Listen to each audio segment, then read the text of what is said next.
입니다.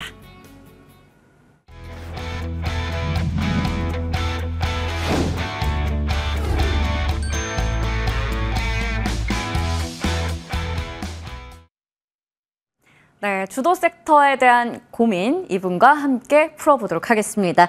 KR리서치 김대준 대표님 나오셨네요. 안녕하세요. 네, 안녕하십니까. 네, 오늘 코스피 지수가 보합권에서 등락을 보이다가 일단은 양전에 성공을 했습니다. 2,700선 위에서 움직이고 있긴 한데 여전히 파월 의장의 잭슨홀 미팅 연설 앞두고 경계감이 짙게 깔려 있긴 하거든요. 그런 상황에서 우리가 어떻게 좀 해야 될까요? 이 지수의 향방도 궁금해집니다. 어떻게 보세요? 이번 주 내내 방송에서 나왔던 얘기들이 잭슨홀 미팅, 그리고 미국의 전당대회, 뭐 이런 얘기들이 일주일 내내 나왔었죠.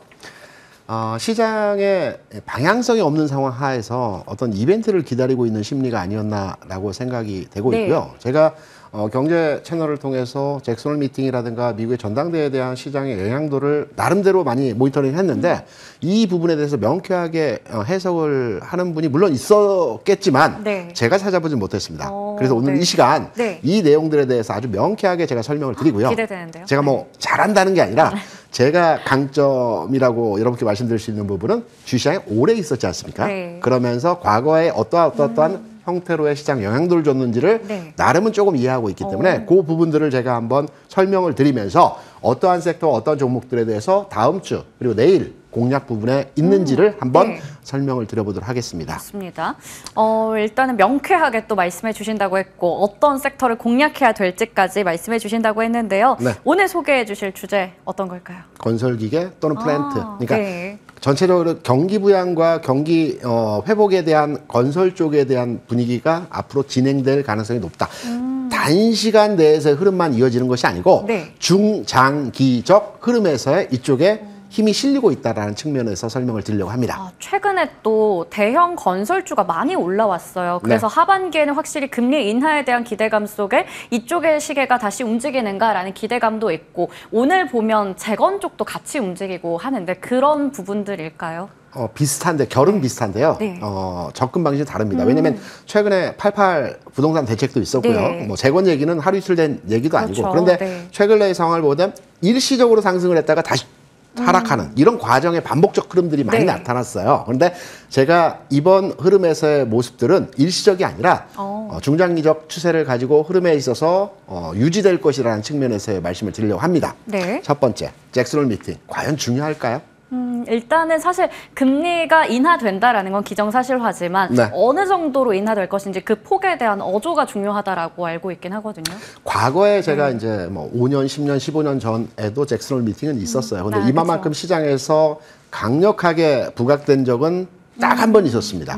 기존까지는 잭슨홀 미팅을 한다 그러면 여름에 연준 위원들과 경제 포럼을 하면서 좀 휴양지에서 쉬면서 앞으로 정책 방향에 대해서 얘기하는 게 잭슨홀 미팅이었습니다. 그래서 특별한 시장 방향성을 가름할 수 있는 내용에서의 메시지는 나오지 않았었거든요. 근데 2022년도에 파월 의장이 기존 연설문에 없던 내용을 발표했었어요.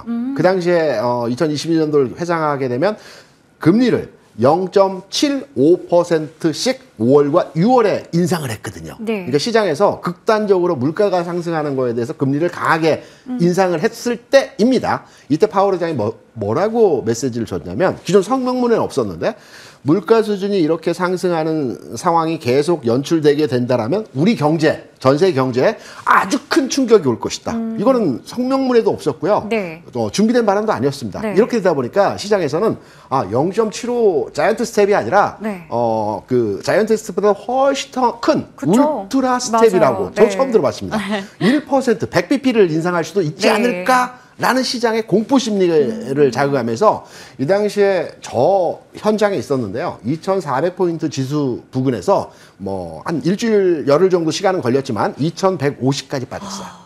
엄청난 타격을 줬네요. 2,150이 최근 한 3, 4년 내 최저점이긴 했습니다. 이때. 그렇지만 이때 충격파가 있기 때문에 지금 잭슨홀 미팅에 대한 우려 또는 기대감이라기보다는 어떤 내용이 나올까 하고 시장에서 많이 관심을 갖고 있는 내용입니다. 그런데 지금은 그때와 다르거든요. 지금 금리 인하가 기정사실화돼 있고요. 뭐 0.25를 할지 0.5를 할지는 모르겠으나 전체적으로 파월이 메시지에 대한 내용의 강도는 비우호적이다기보다는 조금 우호적 또는 중립적 흐름에서의 메시지를 내놓을 가능성이 굉장히 크다라는 측면이 높기 때문에 시장에서의 이 잭슨홀 미팅에 대한 내용들은 우리가 이제 크게 신경을 쓰시지 않으셔도 될 것 같습니다. 이건 네. 제끼셔도 될 것 같습니다. 하나의 지나가는 이벤트. 시장에 영향력이 네. 없다라고 이해를 하시면 될 것 같고요. 네. 두 번째, 미국 전당대회. 이건 중요합니다. 그렇죠. 누가 되느냐는 이미 정해져 있죠. 해리스 후보가 민주당의 후보로 이제 정해진 사이기 때문에 이 내용보다는 우리가 이제 시장에서 언론이나 매스컴이나 뭐 뉴스를 보게 되면 해리스 수혜주, 트럼프 수혜주 해서 뭐 바이오다 또는 2차 전지다 또는 뭐 등등 마리화나 신재생 뭐 많죠. 많이 네. 얘기를 합니다. 근데 네. 저는 다 틀린 건 아니지만 이미 나와 있는 재료 가치대로에 접근을 한다라고 한다라면 네. 시장 투자 관점에서 맞지 않다라고 저는 생각을 합니다. 정책 방향을 보는 네. 것도 중요하지만 이 후보들이 어떠한 그 대외 정책과 경제 정책을 가지고 있는지가 중요해요. 우리가 이제 기존에 바이든 대통령이나 트럼프 후보 같은 경우는 기본적으로 보호무역이었죠. 미국 우선주의, 그레이트 아메리카. 그러니까 미국 이외의 나라에 대해서는 계속 견제를 하는 겁니다. 특히 대표적인 나라가 중국이었죠. 네. 미국 보호무역 정책을 추진했습니다. 해리스 대표는 잘 나와 있진 않지만 언론에 잘 노출되지는 않고 있지만 기본적으로 경제정책 방향이 상호주의 무역입니다. 이게 무슨 말이냐면 네. 견제가 아니고요. 경쟁이라고 합니다. 그러면 대중국 정책과 관련된 내용들이 좀 바뀌겠죠. 네. 계속 견제를 하는 형태로서의 바이든 대통령과 트럼프 후보가 지난 8년 동안 진행을 했다라면 네. 해리스 후보는 견제가 아닌 경쟁, 그러니까 상호무역주의를 주장합니다. 그렇다면 중국과 관련된 여러 가지 규제나 내용들이 조금 완화되겠죠. 네. 큰 결은 같습니다. 결은 같지만 이 무역 방식에 대해서 생각하는 차가 다르거든요. 그렇다면 중국이 어느 정도의 경제가 정상 궤도로 올라가는 과정들이 진행이 될 수 있고요. 이 부분이 시장에서는 이미 알고 있는 사람들은 이미 이 부분에 대한 투자 관점으로 이미 진행이 되었어요.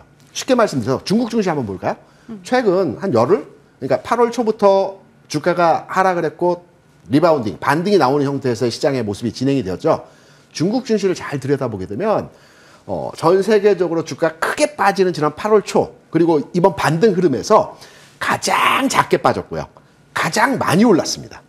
흐름에 있어서. 네. 뭐 전체적으로 크게 본다라면 길게 본다라면 중국 증시가 침체 과정에 현재 진행형이긴 하지만 네. 8월만을 놓고 시장의 흐름을 보게 되면 중국 증시가 비교적 견조한 흐름에서의 모습들을 보여줬어요. 이미 시장에서는 네. 해리스 후보가 될 경우에 중국 견제가 다소 완화될 것이고 그렇다고 한다면 중국 경제가 살아날 수도 있지 않을까라는 발빠른 투자 관점에서의 자금들이 이동했다라고 또 판단이 되고 있거든요. 그렇다면 전체적으로 중국 경기가 어느 정도 회복 단계에서의 그 흐름이 진행되는 국내 시장에서는 역시 중국이 1차로에 진행이 될 수 있는 경제 부양 정책은 건설, 맞아요. 뭐 소비, 뭐 등등 있겠죠. 그러면 국내 기업들 같은 경우에도 건설, 플랜트, 물론 부동산 대책과 우리 정부 정책에 대한 기대감으로 주가가 오른 부분도 일부 있긴 하지만 네. 해당 시점에서 계속 올랐다 내리고 했던 부분들이 앞으로는 전체적으로 이 세계 무역 세계 경제 관점으로의 흐름이 바뀐다라는 측면에서 중장기적 내용에서의 상황으로 변화할 수 있다라는 측면을 우리가 주목해야 될 것입니다. 네, 단순히 지금 나오는 뭐 그린벨트 해제 이러한 이슈에 주목하기보다는 중장기적으로 글로벌 업황이 돌아서고 있다라는 거에 좀 초점을 맞춰서 말씀해 주셨네요. 그렇죠. 네, 자 그러면 마지막 또 우리 체크해볼 변수가 있어요. 환율 쪽이요. 제일 중요합니다. 네. 그러니까 앞서 말씀드렸던 잭슨홀이라든가 미 경선이라든가 이런 내용들이 다 네. 귀결돼서 하나의 결정점이 나오는 시점이 환율 문제입니다. 네. 환율 문제는 어렵다고 생각하지 마시고요. 지수의 터닝 포인트, 환율 상황이 개선되는 과정에서 어느 정도 시점에서 지수가 상승 흐름으로, 그러니까 하루 오르고 하루 빠지는 과정이 아니고요. 흐름에 있어서 상방 과정으로의 진행이 될지를 판단하는 게 환율입니다. 척도입니다. 지표입니다. 최근 국내 환율 시장에서의 상황의 이유는 여러 가지 요인들이 있습니다. 미국의 또 일본의 여러 가지 변수들이 있겠으나 최근래에서의 미국과 한국의 금리 차에 대한 상황을 인식하면서 국내 환율도 빠졌고 달러 인덱스도 하락을 했어요. 네. 달러 인덱스는 102 수준까지 내려와 있습니다. 그렇다면 102 수준일 때 국내 원달러 수준에서의 적정 가격은 1,300원 내지는 1,295원입니다. 네. 그렇다면 올 연초 연말이거든요. 이때까지 내려갈 때까지는 시장이 좀 출렁출렁하면서 크게 움직임이 없을 것 같아요. 그렇다면 다음 주 구간까지는 시장의 지금의 지수 흐름에서의 내용이 유지될 가능성이 있거든요. 그렇다면 시장의 지수적 측면에서의 반등, 전환 포인트는 다음 주가 될 것이다. 이번 주는 이 흐름이 진행될 것 같다. 오르고 내림. 그러면서 건설기계, 프란스 쪽의 우호적인 성향에서의 종목을 현 시점에서 따라가기보다는 모아가는 형태에서 이번 주 다음 주 전략이 가능하다. 이렇게 생각합니다. 모아가는 게 좋을 것 같다라는 부분에 대해서 이해가 쏙 됐는데 한편으로는 미국의 경기 둔화 때문에 이 미국의 건설기계 빅3도 사실 실적 부진 크게 겪었었거든요. 그러다 당연하죠. 보니까 그 부분에 대해서 하반기는 뭔가 좀 달라질까요? 달라집니다. 건설기계 업종이 올해 실적이 안 좋다라기보다는 실적이 감소했거나 주가 내려간 건 당연한 이유입니다. 네. 미국에서 2022년도에 SOC 투자 관련해서 의회에서 집행된 자산이 2조 달러입니다. 그래서 초기에는 건설과 관련된 장비라든가 토목과 관련된 종목들이 주가 올랐어요. 그리고 올해 들어서 어느 정도 SOC 투자가 마무리가 되는 과정에서 마지막으로 우리가 하는 게 전력기기에 대한 설비를 최종적으로 구축하지 않습니까? 네. 그래서 올해는 전력기기가 강했던 거예요. 그런데 전체적인 실적 추이를 보게 되면 저는 기본적으로 현대건설기계에 대해서 관심권에 두고 접근을 하고 있는데요. 현대건설기계의 최근 뉴스들을 보게 되면 실적이 조금 부진하다 뭐 이런 등등등 내용이 나오는데 단기적으로 전분기, 이번 분기, 올해를 비교해보면 실적이 다소 약화된 것은 사실입니다. 네. 하지만 2년 전, 3년 전, 4년 전, 5년 전 실적 대비해서 현재 실적을 보게 되면 굉장히 큰 폭의 성장이 나타났거든요. 지난해 너무 좋았기 때문입니다.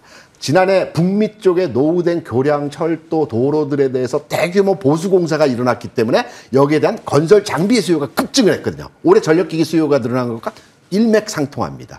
그렇다고 하는 과정에서 이제 중국 쪽에 수요 증가 현상이 앞으로 진행될 가능성이 있다라고 판단되기 때문에 이 우상향화, 실적과 전체적인 회사의 가치가 우상향화된다라는 측면에서는 여전히 유효하다라는 측면에서의 접근을 해보고 있는 내용이죠. 네, HD 현대건설기계를 좀 그 종목 안에서 꼽아주셨는데 그러면 여전히 우상향 가능하다, 모아보자라는 말씀 주셨으니까 가격 전략 궁금합니다. 그렇죠. 제가 전에 말씀드렸다 이번 주 다음 주간은 흔들흔들 출렁출렁 이런 과정이 나타난다는 말씀드렸죠. 네. 현대건설기가 아직 상방으로의 전환점이 만들어진 단계는 아닙니다. 바닥에서 이제 한 번의 상승이 나타나고 있는 지점에서 흐름이거든요. 그러면 지금 현재 가격이 57,000원 부근에서 흐름입니다. 따라가는 것보다는 앞서 말씀드렸죠. 모아간다는 측면의 전제를 말씀드렸습니다. 가격적으로 보면 56,000원 수준. 왜냐하면 지금 가격 57,000원, 8,000원, 9,000원 이게 상당히 저항이 높은 구간에서의 가격 충돌 구간입니다. 네. 그러면 56,000원을 중심으로 해서 이번 주, 다음 주 초 그리고 중장기적이라고 해서 너무 오랜 시간의 흐름이 나타나진 않을 것 같아요. 그러면 56,000원을 픽스해서 이 중심 가격으로 접근을 해보신다라고 한다면 7만 원 1차 목표 가격까지는 충분히 도달 가능성을 가지고 있는 종목이라고 판단되기 때문에 현대건설기계 현 시점에서의 관심도 이번 주 다음 주 노려볼 만한 지점에서의 위치라고 생각합니다. 네, 이번 주 다음 주 관심 있게 볼 만한 종목 HD 현대건설기계 매수가는 56,000원, 목표 주가는 7만 원, 손절가 52,000원 확인해 봤습니다. 그리고 AS 하나 부탁드릴게요. 유한 양행입니다. 랭라자 드디어 미국 FDA 문턱을 넘어섰는데 앞으로 뭐 마일스톤 수령부터 해서 중장기적으로 긍정으로 볼 수 있겠지만 우리 기대했던 게 이제 확인이 되다 보니까 차익 매물 내오면서 윗골이 길게 달았어요. 이거 어떻게 봐야 돼요? 한 2주 전에, 한 3주 전인가요? 유한양의 10만 원, 그러니까 심리적인 저항시 10만 원을 돌파하기 위해서는 한번 쉬어야 된다는 말씀을 드렸었죠. 그래서 8만 원 수준까지 쉬었다가 이번에 상승이 나타났어요. 오늘 올라갔다 밀렸기 때문에 팔아야 되는 거 아닙니다. 이제 출발점에서의 심리적 가격을 돌파하고 이제 출렁임의 과정에서 이제 매물을 다시 다 이끌고 움직일 수 있는 지점이기 때문에 보유적 관점에서는 당연히 홀딩이고요. 나는 새롭게 한번 관심을 가져보겠다. 시간을 조금 두고 오늘 이 출렁임 이후에 안정화되는 가격이 있을 겁니다. 이때 다시 진입하는 그거는 제가 다음 시간이든 다다음 시간이든 나와서 다시 설명을 드리도록 하겠습니다. 네, 보유입니다. 좋습니다. 보유자 입장에서는 홀딩해보고 신규 진입 관점을 또 출연하실 때 말씀해 주신다고 하니까요. 기대해 보도록 하겠습니다. 지금까지 KR리서치 김대준 대표와 이야기 나눠봤습니다. 말씀 고맙습니다.